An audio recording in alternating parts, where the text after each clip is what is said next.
It was a calm morning. The sun had just started rising over the city. Streets were slowly filling with people, workers, students, and tired mothers with sleepy children. On one quiet block, a young pregnant woman named Alia walked alone, wore a simple blue dress, and carried a small bag in her hand. Her hand rested gently over her round belly. She was 7 months pregnant. Alia wasn't rich. She didn't have a car. She didn't have anyone walking with her, but she had a soft smile on her face.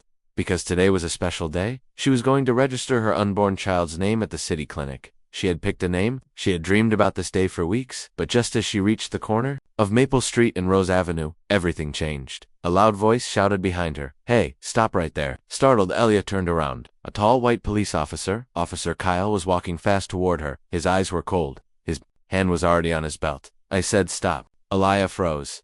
I didn't do anything," she said, her voice shaking. But Officer Kyle didn't care. He pointed at her and said, "You matched the description of someone we're looking for. Step over to the wall." Alia looked confused. "I'm just going to the clinic," she said, her voice calm. "You can check my bag. I don't have anything." But Kyle stepped closer. Too close. People nearby stopped and stared. A few took out their phones. Alia raised her hands. "I'm pregnant. Please don't push me." Before she could finish, Officer Kyle shoved her hard. Her body spun. Her arms flailed. She lost her balance. And then she hit the pavement belly first. A scream tore from her mouth as her body curled around her unborn child. The crowd gasped. One woman shouted, "She's pregnant. Call an ambulance." A man nearby began filming. Officer Kyle looked shocked, but only for a second. Then he snapped. "She resisted. I had no choice." He pulled out handcuffs. But no one believed him. Not anymore. A young delivery driver who had seen everything stepped between Kyle and Alia. "Don't touch her again," he said firmly. "You pushed her, you hurt her, and I got it all on video." Kyle stepped back, angry now, but unsure. Alia was crying, her face pale, one hand over her stomach. I can't feel my baby moving," she whispered. Within minutes, the ambulance arrived. Paramedics rushed in, lifted Alia onto a stretcher. The crowd backed away, phones still filming. The driver handed his phone to a woman nearby. "Post it," he said. "Let the world see what happened." As the ambulance pulled away, one thought filled everyone's mind. Would the baby survive? And if not, would anyone even be held responsible? 2 hours later, the hospital. Alia lay on a hospital bed, closed tubes in her arms. Her face was scratched. Her knees were bruised. Her body was shaking. Doctors worked quietly around her. A nurse whispered to another, "Her blood pressure's too high. The baby's heartbeat is weak." Outside the room, a hospital security guard stood at the door. The police had already called. In a special request, no media, no visitors. Someone didn't want this story getting out. Somewhere else, a small apartment across town, Maya, a young journalist, sat at her desk. She scrolled through social media. That's when she saw the video. The clip had just started spreading, less than an hour old. She watched the entire thing. A police officer yelling, a pregnant woman begging. Then the shove, the fall, the screams. Maya's eyes widened. She whispered, "Oh my God." Maya had covered dozens of cases like this. But this one felt different. The woman hadn't fought. She hadn't yelled. She was calm, respectful, alone, and still. She was treated like she was dangerous. Maya grabbed her camera and notebook. She stood up and said to herself, "I need to find her. I need to tell her story before they bury it." Back at the police station, Officer Kyle sat at his desk. His jaw was tight. His hands fidgeted. His phone buzzed over and over. He opened a message. Viral. Cop pushes pregnant woman, baby in danger. His face turned red. He looked at his boss, Captain Reed, who had just entered the room. "Sir, I didn't mean." She looked suspicious. "I didn't know she was pregnant." Captain Reed narrowed his eyes. "Save that for your report," he said, "and keep your mouth shut. The department's already on fire." "But what if she shut it?" Kyle. The captain looked around, then lowered his voice. "We'll clean it up. Just stick to the script." She resisted. "You used minimal force." "Got it." Kyle nodded slowly, but deep inside, he knew the truth. He had crossed the line. And this time, it was all on video. Back at the hospital that evening, Alia woke up slowly. The room was dim. A soft beep came from a machine beside her. Her belly was bandaged. A nurse stood at the window. Alia's voice was dry. "Weak, my baby." The nurse turned around, eyes full of worry. "Still fighting," she said softly. "But the doctors are doing everything." Alia closed her eyes again. Tears rolled down her cheeks. She whispered, "Why? Why me?" No one answered. Outside the hospital that night, Maya stood on the sidewalk, camera in hand. She had finally confirmed the woman's name, Alia Carter, but she couldn't get inside. Media not allowed. The guard said, so Maya did the only thing she could. She turned on her camera and began to speak. "Tonight, a pregnant woman named Alia Carter fights for her baby's life after being pushed to the ground by a police officer. The officer says she resisted, but the video shows something else. A woman, unarmed, calm, begging for safety. She looked directly into the lens. If you think this is just another news story, watch the video. Then ask yourself, if this was your sister, your mother, or your wife,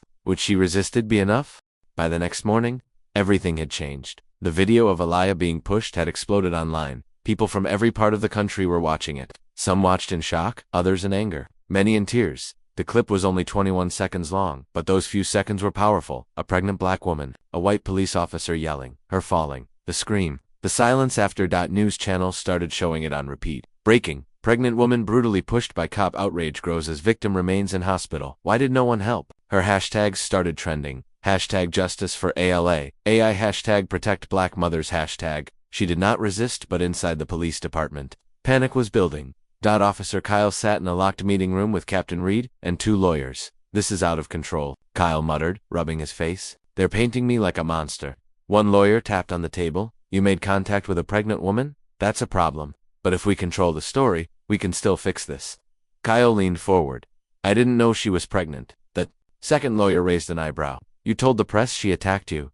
That's the statement they're running with. Kyle looked down. She looked like someone on our watch list. He whispered. Captain Reed interrupted. No more talking. You'll make things worse. He pulled out a folder and placed it on the table. Here's the plan. Say she got aggressive. Say you felt threatened. Say it was instinct. Kyle nodded slowly, but deep down he knew. None of that was true. Meanwhile, at the hospital, Aliyah remained in bed, quiet, eyes full of fear. Her baby's heartbeat was still weak. Nurses came and went. Doctors spoke in whispers. But the one person who wanted to speak to her most was still outside, Maya. The journalist stopped. Maya stood at the hospital gate again, holding her press ID. I'm not trying to make drama, she told the guard. I just want to hear her side. No one has even asked her what happened. The guard looked uncomfortable. Police gave orders. No press allowed. Not even close family yet, Maya sighed. She looked up at the hospital windows. Somewhere behind them was Aliyah, scared, alone, and silenced again. But Maya wasn't giving up. She pulled out her camera, went live on social media again. Voice was strong. Aliyah is alive, but she's still not allowed to speak. Officer Kyle has already given his statement.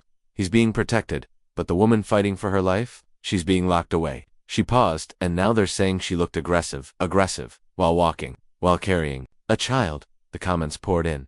This is sick. He needs to be arrested. Where's the justice system now? She deserves to be heard. The pressure was growing. By noon, the mayor had seen the video. By 2 p.m., people were outside City Hall, holding signs that read, say her name, Aliyah Carter, no more excuses, pregnant, not a threat. Back in Sector 12, Aliyah's neighborhood, her neighbors watched the news in silence. Mrs. Binta, the woman who sold fruit near Aliyah's building, held her chest. That poor girl, always polite, always kind. Another neighbor nodded. She helped me when my son was sick, didn't even ask for anything.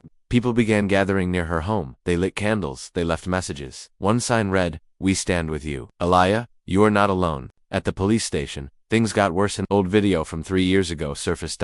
It showed Officer Kyle yelling at a teenage boy, pushing him against a wall, calling him names. The case was buried back then. No charges. No media. But now, people were watching closely. They began asking, how many others had he hurt? And how long had they covered for him? Captain Reed slammed his fist on his desk. Find Maya. Find that journalist. Shut her down. But it was too late. The story had already grown wings, and Maya had just received a message. A whisper from nurse at the hospital secretly contacted Maya, she wrote. Aliyah asked about you. She said she wants to talk. I can't let you in officially, but I'll leave the backstair door open for 10 minutes. Tonight. Maya's heart raced. This was the moment, not just for her story, but for Aliyah's voice. That night, Maya dressed simply, with no press gear. She entered the hospital through the back. Her hands were sweating, her steps quiet. She made it to the 4th floor, room 419. She knocked softly. Aliyah, she whispered. It's me, Maya. There was silence. Then, a weak voice from inside. Come in. Maya opened the door slowly. On the bed sat Aliyah, pale, tired, but alive. Her hand rested over her stomach. Tears filled Maya's eyes. I'm so sorry, she said. Aliyah looked up at her. Are they still calling me a criminal? Maya shook her head. No, people are fighting for you now, but we need your story. Your voice? Aliyah took a shaky breath. Then she nodded, and whispered something that made Maya freeze. He knew who I was. He hurt me before. Years ago. This wasn't the first time. Maya stared at her. You mean Officer Kyle? Aliyah nodded slowly. I tried to forget. I tried to move on. But he didn't. He made sure I'd never feel safe again. Maya sat on the edge of the hospital chair, her camera still off, her notebook resting on her lap. Aliyah looked tired. Her voice was soft, but her words were full of something deeper, something that had been hidden for years. She whispered again. It wasn't the first time he hurt me. Maya leaned forward. You knew Officer Kyle before. Alaya nodded slowly. I was just 17. When it happened the first time, flashback, 5 years ago, it was a rainy evening. Alaya had just finished her night classes at the community college. Back then, she was full of dreams. She wanted to be a teacher. She believed in kindness, in fairness, in justice. But that night changed everything. She had just left the library when she saw flashing lights. 2 police cars. One of them was Officer Kyle's. He stepped out with a flashlight in his hand. You fit the description of a shoplifter, he said. Alaya froze. I didn't steal anything. I just came from the college. He didn't listen. He grabbed her bag, threw her books on the ground, her papers scattered in the rain. Alaya cried out, please, my ID's in there. But Kyle didn't care. He shoved her against the wall and whispered in her ear, girls like you always play the victim. He put handcuffs on her. Rough, tight. She spent the night in a cold cell. No charges were filed. The store confirmed she hadn't been there. The next morning, they quietly let her go. No apology, no explanation, just silence. Back in the hospital, Alaya's hands trembled as she remembered. I told my teacher. I told the school counselor. They said, maybe it was just a mistake. She looked down. No one believed me. I was young, poor, black. Maya's eyes filled with tears. And it was Kyle? She asked. Alaya nodded. I never forgot his face. She paused when I saw him on that street. I knew something was going to happen. I knew. He didn't forget me either. Present day Maya takes action. Later that night, Maya left the hospital and sat in her small apartment. She didn't sleep. Instead, she opened her laptop and began digging through old police records. She searched for Alaya's name. Nothing. No record of any arrest. That was the first red flag. Then she searched Officer Kyle's name, not just current complaints, but past misconduct reports. 3 minor reports. All dismissed. All from black women or teenage girls. Pattern. Maya whispered to herself. They've been protecting him for years. The next morning, Maya met with her editor at the news office. This isn't just a single case, she told him. This is a cover-up. Her editor looked nervous. If you go public with this, there'll be pressure, maybe legal threats. Maya didn't blink. I don't care. If we don't do this now, we never will. Meanwhile, at the police department inside the captain's office, Officer Kyle paced back and forth. They're digging into my past, he said. The journalist is asking questions. Captain Reed frowned. Let her dig. She won't find anything. We erased those records years ago. But what if the girl talks? Kyle asked. You mean the woman you pushed? The captain said coldly. She already is talking. Kyle's eyes darkened. What if we find something to blame on her? Something from her past? Captain Reed slammed his hand on the desk. No, it's too risky now. He leaned forward and hissed. You caused this mess. If this goes public, you're done. And so am I. Back at the hospital, Leah received good news. Her baby's heartbeat was stronger. The doctors smiled, and for the first time in days, so did she. But something inside her had changed. She wasn't scared anymore. She was angry, determined. She looked at the nurse and said, Can you get me a lawyer? The nurse blinked. You want to sue? Alaya nodded slowly. I want to speak. I want to fight. Not just for me, but for every girl he ever hurt. Maya returned that afternoon, holding a folder. I have proof, she told Alaya. Covered up your arrest. They wiped it. Alaya's eyes filled with tears. So I wasn't crazy, she said. They really erased me. Maya leaned in. But we're going to bring it back. A new hashtag rises that night. Maya released the second part of the story. It included Alaya's full account, her wrongful arrest at 17, the police abuse, the silence, and now, the push that nearly cost her baby's life. At the end of the video, Maya looked directly into the camera. Her name is Alaya Carter. She has no record, but she has something bigger, the truth. By morning, a new hashtag was trending. Hashtag ALAYA was erased, and suddenly, it wasn't just one city talking, it was the whole country. News anchors began covering the cover dash. Up women who had stayed silent came forward. One woman, a nurse from years ago, said in a video, I remember Kyle. He called a young girl a liar after she came in with bruises. She was never seen again. The pressure grew. The mayor announced an emergency review of police records, and Officer Kyle Huey was placed on temporary leave, not arrested, not charged. People weren't happy. They wanted justice. Real justice. Outside, the hospital crowds gathered, not shouting, not rioting, just standing, with signs that read, She has a name. Stop erasing us. This time, we won't stay silent. Inside her hospital room, Alaya looked out the window. Her baby kicked. For the first time in days, she smiled softly. He's still fighting, she whispered, just like his mother. It had been 5 days since the push. Alaya was still in her hospital bed, but something was different now. She no longer looked broken. She no longer looked scared. She looked ready. Across the room, Maya adjusted her camera tripod. She checked the mic. She didn't want to miss a single word. Alaya took a deep breath. Her hand rested gently on her belly. Her fingers trembled a little, not from fear, but from everything she was about to say. Are you ready? Maya asked softly. Alaya nodded. I've been quiet for too long. The recording begins. The red light on the camera turned on. Maya gave a small signal. Alaya looked straight into the lens, her eyes calm, but full of pain. My name is Alaya Carter, she began. I'm 24 years old. I was pushed to the ground by a police officer while I was pregnant.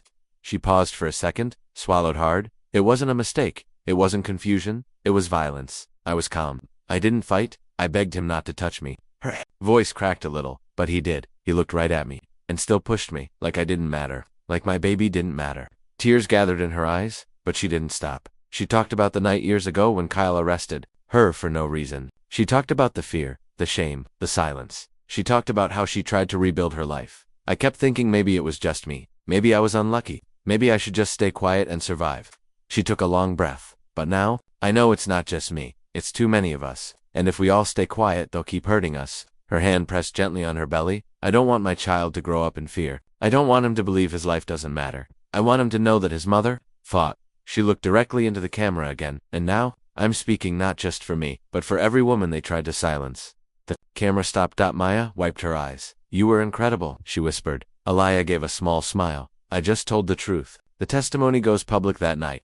Maya posted the video with the title, I am Alaya Carter, and I'm not afraid anymore. The response was immediate. Millions watched it. People shared their own stories. Young girls sent messages like, you are my hero. I never told anyone what happened to me. Until now. Famous people tweeted support. Journalists across the country repeated her words on live television, but not everyone was happy. Inside the police department, Captain Reed slammed his coffee mug on the table. This is getting out of hand, he barked. One officer whispered, the governor's office called. They're asking for an internal review. Reed turned to Kyle. Do you see what you've started? She was supposed to disappear quietly like last time. Kyle looked pale. I didn't think she'd fight back. Reed leaned in, voice low. Then make her stop. Kyle blinked. What do you mean? Reed gave him a hard stare. Her lawyer's office? Her family?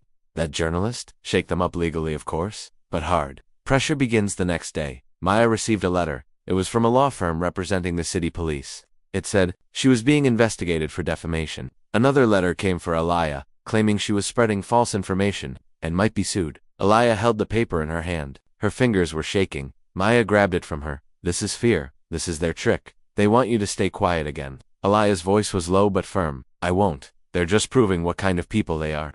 Support grows stronger within hours. Maya went live again. She showed the letter to the public. This is what they do to silence truth. They use threats, papers, big words, but guess what? She held up the letter and smiled.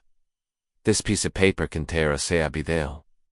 It can't hide what you saw with your own eyes. People rallied online again. Thousands sent messages of support. One message from a retired judge stood out. Stay strong. The truth is your shield. An unexpected visitor the next evening. A woman knocked gently on Alaya's hospital door. She was in her late 50s, wore a gray coat, and carried a small purse. I'm sorry to come without notice, she said softly. My name is Teresa Blake. I'm a retired police detective. Maya stood protectively near Alaya. Why are you here? Maya asked. Teresa looked at Alaya with kind eyes. Because I believe you, and I know Officer Kyle. She sat beside the bed. I tried to report him once. Years ago, I saw how he handled young suspects. He crossed the line more than once. Why didn't you stop him? Alaya asked. Teresa looked down, ashamed. I tried, but they protected him. They said I was emotional. They pushed me into early retirement. She pulled a USB from her bag. I kept copies of some internal records. Quietly, maybe now they'll matter. Maya and Alaya stared at the drive in her hand. Is it enough? Maya whispered. Teresa nodded. It shows a pattern, a long one. If this gets to the judge, he won't walk away again. A warning in the shadows that night. Maya returned to her apartment. As she stepped toward her door, she noticed something. Her lock was scratched, her door slightly open. She pushed it slowly inside. Her files were tossed. Her laptop was gone. Someone had been there. She called the police, but deep down, she knew who did this. This wasn't a robbery. It was a message. She called Alia. Don't be alone, she said. We've hit a nerve. They're scared now. Alaya's voice was calm. Good, she said. Let them be scared for once. It was early morning. The city was just waking up. But in one small apartment, Maya had already been up for hours. Her hands moved quickly over her keyboard. On the screen was a folder recently unlocked from the USB given by Detective Teresa Blake. Inside it were police documents, files that had been hidden for years. Each one told a similar story. Young black suspects, minor charges, violent arrests, all linked to Officer Kyle. One file was especially painful. It showed a 16-year-old boy with a broken wrist after being thrown against a fence. Another showed a single mother who reported abuse but was laughed out of the station, and the worst, A complaint from a high school teacher. She had written, Officer Kyle treats black students like they are guilty before they even speak. The file was marked, dismissed. Officer cleared, again and again. The pattern repeated. Maya sat back and whispered, this is no accident. This was a system. She looked at the list of names. Elias wasn't the first, but maybe she could be the last. Meanwhile, Officer Kyle's apartment. Kyle stared at the TV. Elias' video testimony was playing again. His face was pale. He was no longer in uniform. His badge had been temporarily suspended. But he knew the truth. It was already over. Not officially. Not in the system. But in the eyes of the people, he was already guilty. He picked up his phone and dialed quickly. Captain, we need to do something. The voice on the other side was cold. No, we already protected you for years. We're done now. But she's going to court with files, my old records. The voice paused, then whispered, handle it. Just don't leave a trail. The line went dead. The dangerous move that night? Maya met Aliyah in the hospital again. You need to see this, she said, holding up her laptop. She showed Aliyah the full report. 8 complaints, 5 victims, all erased. Aliyah looked at the screen and whispered, this is what they wanted to hide. Maya nodded. I'm going to post this tomorrow, but we also need to give it to the court. We'll go to the district attorney in the morning. They agreed. This was the final step. Once the files were public, there would be no turning back. But someone else had been watching. A man in a dark hoodie sat in a black car parked outside the hospital. He held a phone to his ear. Yeah, he said they're moving tomorrow. 9 a.m. Be ready. Later that night, a warning as Maya walked back to her car. She noticed something strange. All 4 of her tires were slashed. Someone had broken her back window. On the windshield was a note. Stop, or else. She didn't call the police. She already knew who had done it, and she knew they wouldn't help. Instead, she drove to Elias' hospital room in a friend's car. We're not safe anymore, Maya said. They know we're going public. Aliyah nodded. Calm but tired. I don't care, she whispered. If we don't stop him now, he'll hurt more people. Early the next morning, the trip at 8:30 a.m., Maya and Aliyah met Teresa, the retired detective. Outside the courthouse. They each held copies of the files. Teresa looked around carefully. Something doesn't feel right, she said. Then it happened. A black SUV screeched into the parking lot. 2 men in plain clothes jumped out. Aliyah Carter. One said loudly, we need to speak with you. Maya stepped forward. Who are you? The men flashed quick IDs. But something was off. They didn't look like detectives. They didn't act like real officers. Where's your badge number? Teresa asked firmly. The men paused, and in that moment, a real police cruiser pulled up behind them. A young officer stepped out. What's going on here? He asked. The men quickly left without another word. Teresa turned to Maya. That was a scare tactic, nothing more. Maya nodded. They're getting desperate. The Leacout? Exactly 10 a.m. Maya posted the full report online. The truth about Officer Kyle, hidden complaints they didn't want you to see within 30 minutes. News channels picked it up. By noon, the district attorney held a press conference. We are reopening multiple cases involving Officer Kyle. We are also investigating how these reports were suppressed. The public response was powerful. Even police officers, good ones, began speaking up. One tweet went viral. We wear the badge to protect, not to silence truth. Kyle does not represent us. But Kyle, he had disappeared. His apartment was empty. His phone turned off. One more secret that night. Teresa made one more discovery. She went through old paper records in her garage, and she found something shocking. A photo. It was of Officer Kyle, at a protest years ago, standing over a handcuffed boy. That boy was Aliyah's older brother, a brother who had vanished 10 years ago and was never found again. Teresa rushed to Maya with the photo. Do you know who this is? Maya looked at it, then at Aliyah. Aliyah's hand flew to her mouth. That's my brother. Her voice broke. I never knew what happened to him. They said he ran away. But tears fell from her eyes. That man. He's been haunting my family for years. Now it wasn't just about police brutality. It was personal. It was about something deeper. A family destroyed. A truth buried. And a woman brave enough to finally speak. The courthouse was full. News cameras outside. Protesters on the sidewalk. Inside. Lawyers, reporters, and people who had followed the story since day one. At the center of it all sat Aliyah Carter. Her belly was still round, her body weak from the hospital, but her eyes steady, focused. She wasn't just a victim anymore. She was a fighter. The judge enters. Court is now in session. The bailiff called out. Everyone stood. Judge Ramirez, calm but sharp, walked in and looked at the room. He had read the reports, seen the videos. But today, he wanted the truth in person. On the other side sat Officer Kyle. No badge, no uniform, just a man in a dark suit and cold expression. His lawyer leaned close and whispered, stick to the script. Don't show emotion. She has no solid proof of the past. Kyle nodded once, but he could feel the pressure. Outside that room, thousands were watching. Opening statements. Aliyah's lawyer, Miss Jordan, stood first. This is not just about a push, she said.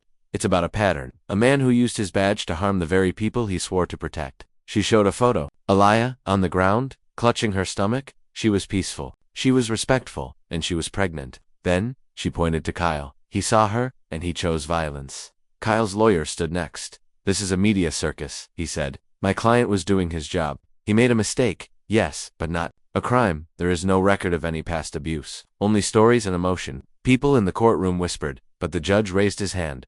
Let's hear the facts. Aliyah takes the stand slowly. Aliyah stood and walked to the witness box. The room fell silent. She took the oath, sat down, looked straight ahead. Tell us what happened that day, Miss Jordan said. Aliyah spoke calmly. I was walking to the clinic. I was 7 months pregnant. I wasn't running. I wasn't hiding. I didn't even raise my voice. She took a breath, he yelled. I raised my hands. I said I was pregnant. Her voice cracked. And then, he pushed me. Gasps filled the room. She wiped a tear, but didn't stop. Miss Jordan asked gently. Was this your first time seeing Officer Kyle? Aliyah shook her head. No. When I was 17, he arrested me. I hadn't done anything wrong. I never forgot his face. She looked at Kyle. I think he never forgot mine either. Cross-examination now. Kyle's lawyer stood. You say you were pushed? He said. But there is no proof he knew you were pregnant. Aliyah nodded. I told him. You say he arrested you at 17, but there's no police record. Aliyah leaned forward. They erased it. That doesn't mean it didn't happen. She paused. That's what they do to girls like me. Erase us. The courtroom was silent. Even the judge took a moment before moving on. The evidence mounts. Miss Jordan called her next witness, Detective Teresa Blake. The retired officer explained how she had seen similar behavior from Kyle. He had a pattern. He liked power, and he used it against the weak. She handed over a USB of complaints that were buried. Next came Maya, the journalist. She explained how the story unfolded from a viral video to police-covered ash-ups. Then she showed a photo. Kyle standing over a handcuffed teenage boy. Do you recognize this? She asked Aliyah. Aliyah's lips trembled. That's my brother. Gasps filled the courtroom again. Where is he now? The judge asked gently. I don't know, Aliyah said. He disappeared. We never found him. Her voice broke. I think Kyle remembers him too. The breaking point finally. It was Officer Kyle's turn to speak. He stood up, walked to the witness box, tried to look confident. I didn't know she was pregnant, he said. She looked suspicious. I followed training. Miss Jordan asked just one question. If she looks suspicious, why didn't you arrest her? Kyle paused. I was trying to question her. Then why did you push her? I felt threatened. The room went quiet. Miss Jordan stepped closer. She had no weapon, no raised voice. She was 7 months pregnant. How was that a threat? Kyle looked lost. Everyone could see it now. He had no answer. The verdict that shook the city after a long silence. Judge Ramirez stood. I will give my ruling tomorrow, he said. But I will say this now. Something very wrong has happened, and this court will not look away. Outside the courthouse, people waited. Reporters asked Maya questions, but Maya didn't speak. Instead, she stood beside Aliyah in front of the cameras. Strong, silent, unafraid. Later that night, a private moment back in her hospital room, Aliyah sat alone. She looked at the photo of her brother and whispered, I hope you see me now. I'm fighting for both of us. Suddenly, her belly shifted. A strong kick. She smiled through tears. He's ready, she whispered, just like his mother. The next morning, the courthouse was even more crowded than before. News vans lined the street. Protesters stood shoulder to shoulder, holding signs. And inside the courtroom, there was only one thing on everyone's mind. The verdict? Aliyah walked in slowly, supported by Maya on one side and her lawyer on the other. She looked tired, heavy, but determined. Every eye followed her. This wasn't just her story anymore. It had become everyone's fight. Judge Ramirez speaks at exactly 10 a.m. Judge Ramirez entered the room. The silence was thick. You could feel the tension in the air. He adjusted his glasses, looked at his notes, then, at both sides. I have reviewed the evidence, the video, the testimonies, the buried complaints, the behavior of Officer Kyle. He paused, double quotes, ... and this court has reached a decision. Kyle shifted in his seat. His lawyer sat stiff, staring at the bench. The verdict in the matter of Aliyah Carter versus Officer Kyle Benson. This court finds the defendant. Another pause. Guilty of abuse of power, excessive force, and official misconduct. A wave of emotion flooded the courtroom. Gasps, cries, applause. Kyle froze. His jaw tightened. He looked shocked, like he never thought it could happen. The judge continued. Furthermore, this court recommends criminal charges be filed immediately by the state. Kyle's lawyer stood. We object. The judge raised a hand. You may sit down. This court is not blind. Tears rolled down Aliyah's cheeks, but this time they weren't from pain. They were from relief. Maya held her hand tight. You did it, she whispered. You made history. Outside the courtroom, as Aliyah stepped out, the crowd erupted into cheers. People raised signs. Strangers clapped.